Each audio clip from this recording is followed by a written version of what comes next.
ஒரு சிறிய கிராமம், ஒரு சாதாரண வீடு. அந்த வீட்டில் பிறந்த ஒரு குழந்தை.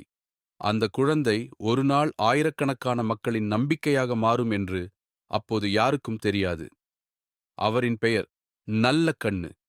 சிறுவயதில் அவர் பார்த்தது செல்வம் இல்லை. அவர் பார்த்தது ஏழைகளின் கண்ணீர். விவசாயிகள் நாள் முழுவதும் வெயிலில் உழைத்தும் அவர்களின் வயிறு காலியாக இருந்தது. அவர்கள் குரல் எழுப்ப பயந்தார்கள். அவர்கள் வாழ்க்கை அமைதியான வேதனை. இந்த காட்சிகள் அந்த சிறுவனின் இதயத்தை உடைத்தது. அவர் அமைதியாக வாழ முடியும். தன் வாழ்க்கையை மட்டும் பார்த்து கொள்ள முடியும். ஆனால் அவர் அந்த பாதையை தேர்ந்தெடுக்கவில்லை.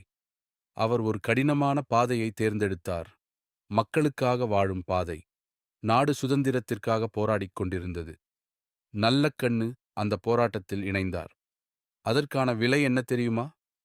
சிறை, தனிமை, வேதனை. சிறைச்சாலையின் சுவர்கள் அவரது உடலை அடைத்தது.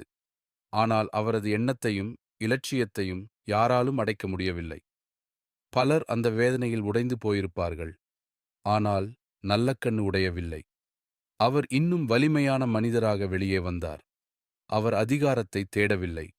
அவர் பணத்தை தேடவில்லை. அவர் தேடியது ஒன்று மட்டும், நியாயம். அவர் கிராமம் கிராமமாக நடந்தார். மக்களின் குரலாக மாறினார். அவர்களின் கண்ணீரை தனது போராட்டமாக மாற்றினார். அவர் ஒரு பெரிய தலைவராக ஆனபோதும் அவர் வாழ்க்கை மாறவில்லை. பெரிய வீடு இல்லை, பெரிய சொத்து இல்லை.